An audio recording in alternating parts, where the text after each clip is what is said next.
Hello, everyone. Thank you so much for the kind introduction. I'm so excited to be here, and I loved that panel that we had earlier on well-being and excited to continue the conversation. What really struck me is just how open and vulnerable everyone is on this topic, and I want everyone to really think about their own personal journeys with well-being. So think about your career story and your journey, and take a moment and think about a time when your well-being was suffering. What was that version of you doing, thinking, feeling? Now feel free to think of some words that come up and feel free to shout it out. Not all at once. Frustrated. Loneliness. Tired, loneliness, stuck, stressed, exactly. Like we've all been there before. Now, I want you to think about a time when your well-being was thriving. What was that version of you doing, thinking, feeling? What are some words that come to mind? Engaged. Warm. Energized. Challenged. Supported, thriving. And again, we've been there before. And thinking about my own career, that first version of me didn't have a sense of well-being at this firm I was at. And I didn't have a sense of trust and belonging. And as a result, I was constantly second-guessing myself. And I was going around in circles and constantly spinning.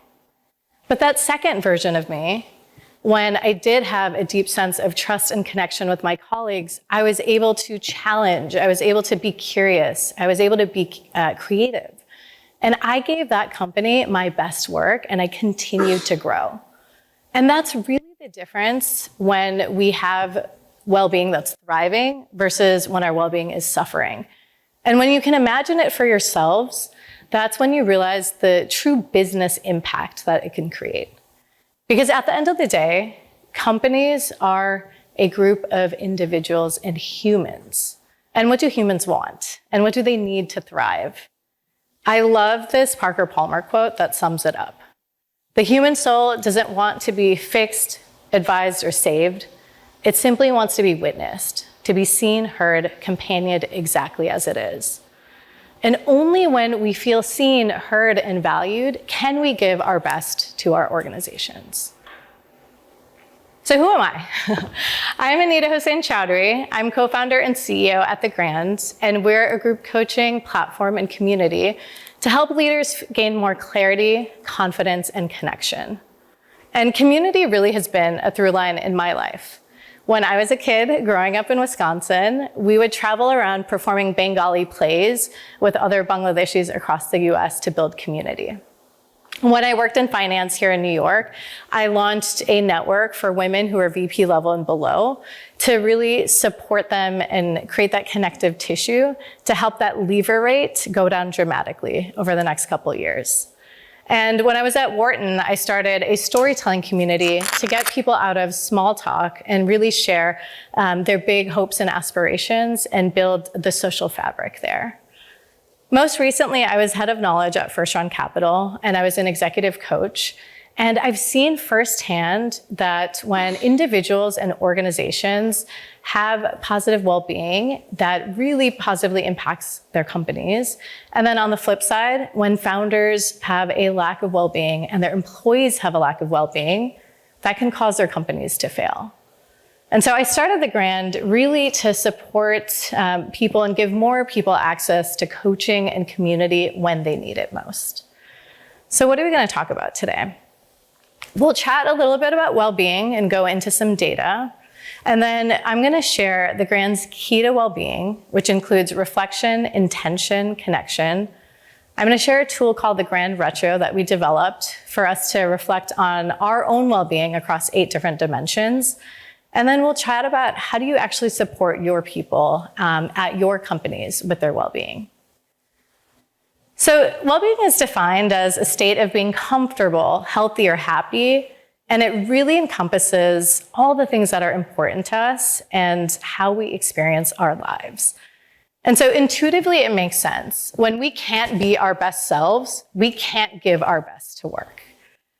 And the data backs this up. So again, when employees' well-being is thriving, it actually shows up as less sick days, lower rates of burnout, lower rates of turnover, and higher performance. And when their well-being isn't thriving, it's the opposite. It leads to worse business outcomes for the company. And then when you zoom out on the macro level, the cost of poor well-being can actually lead to millions of dollars of loss in productivity. And so again, intuitively, we know how important it is, but hopefully this data shows the true cost of neglecting well-being. But what I want to talk about today is really the how. Like, how do we actually positively impact the well-being of our employees? At the Grand, we've really discovered that the key to improving well-being comes down to three things: reflection, intention, and connection.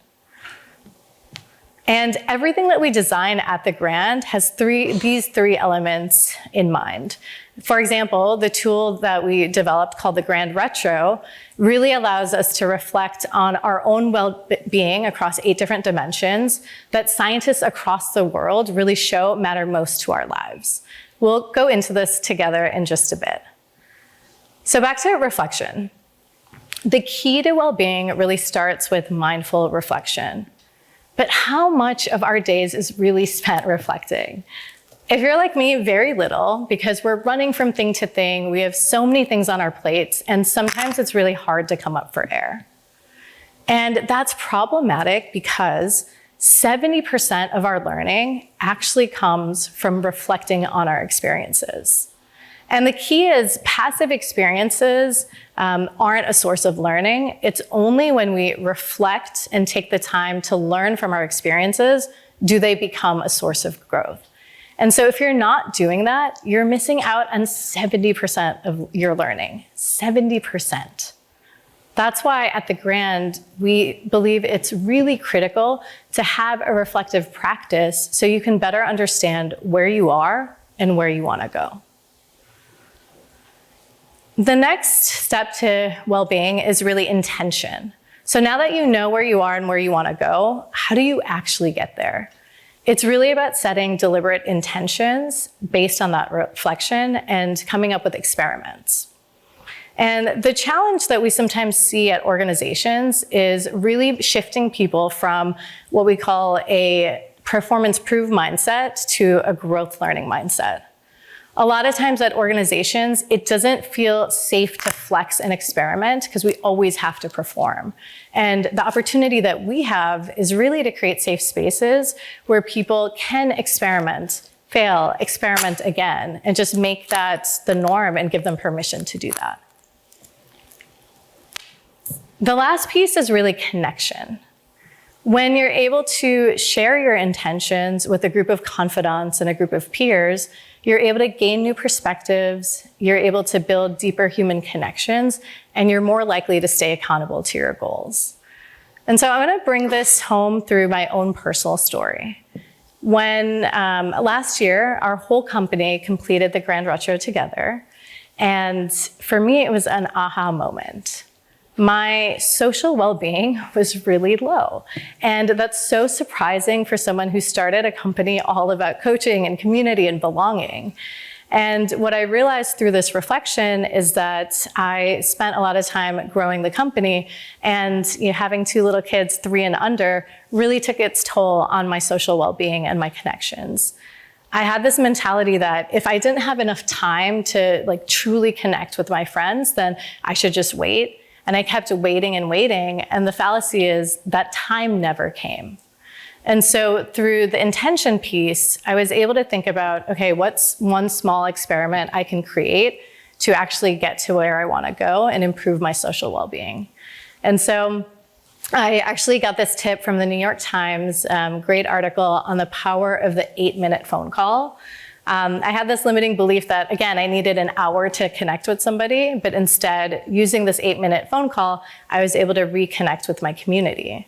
And then the connection piece, I have a group called my Grand Council of 6 to 8 other people who really helped keep me accountable to this. And they also helped me feel less alone because I knew that they were going through similar things. And so over time, I was able to run these experiments and improve my own well-being and help me feel more like myself. And in turn, that helped me become better for my company and for my family. And it really positively impacted so many of our colleagues as well. My co-founder, she focused on intellectual curiosity, and she was able to actually win $100,000 from Airbnb for a creative project, but that's a story for another time. But on a micro level, just think about the impact when everyone is able to be their best and understand what to prioritize that makes them feel like their best, the profound impact it can have on your organizations. So enough about me talking about it. I want you to try it. So I'm gonna give you a chance to check this out. So grab your phones and we're gonna walk through it together. So you can use this QR code and this link and I'll walk us through it. So give everyone a second to get on.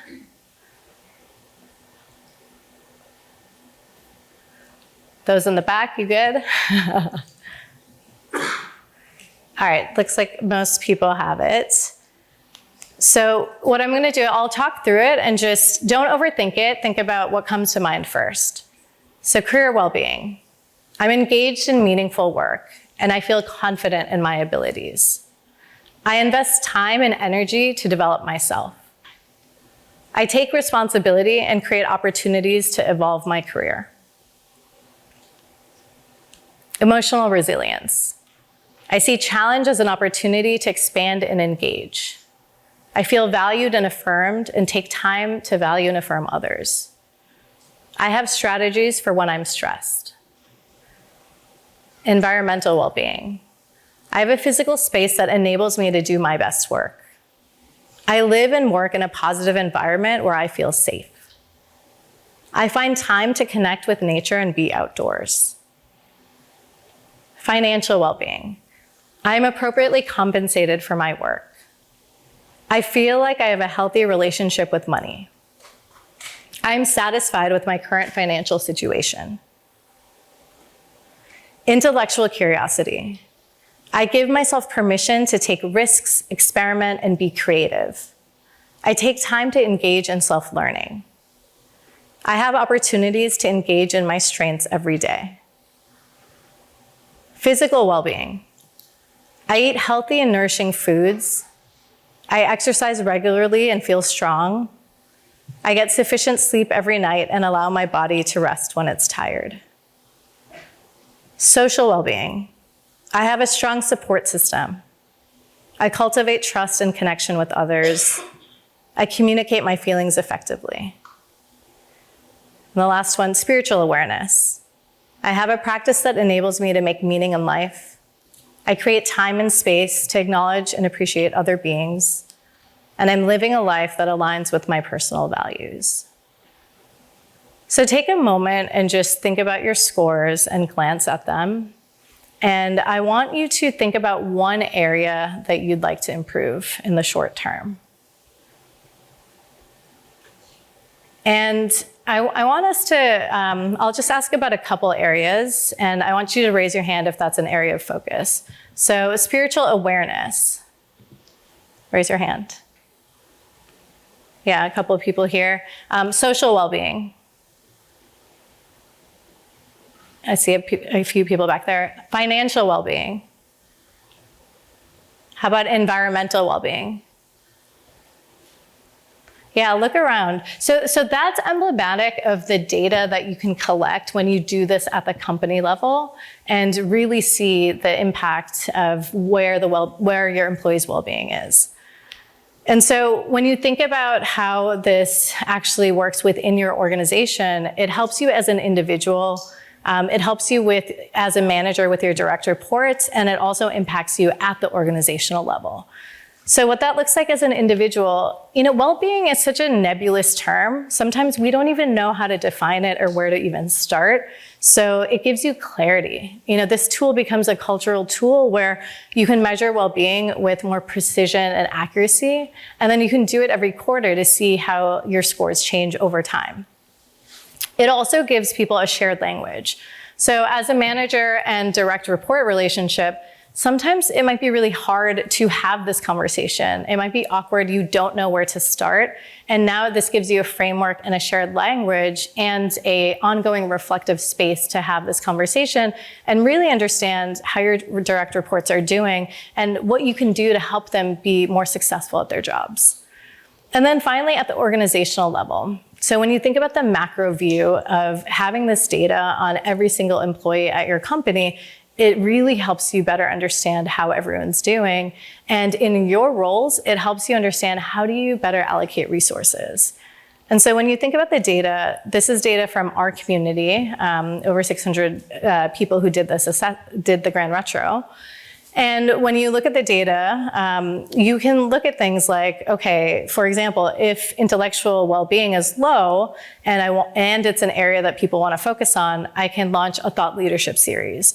Or if environmental well-being is low and dipped down, I can give people a stipend so that they can co-work together. And you can also understand the impact of your efforts. So for example, let's say you launched a coaching program within your firm, you can see how emotional well-being, emotional resilience, and social well-being increased as a result. So again, this is illustrative and just a few data points, but you could just imagine when you have this data, the impact it can have and really help you with your roles and empower you to invest more appropriately across the firm. We've done this with close to 1,000 people, and the overwhelming response has been they have a better sense of self-awareness. It's been a wake-up call, and it's helped people reprioritize their goals. I love this quote, and especially the line that I am busy enough that I could wake up in a few years in the exact same place. And so what I love about this tool is it takes something that's in your subconscious and brings it into consciousness.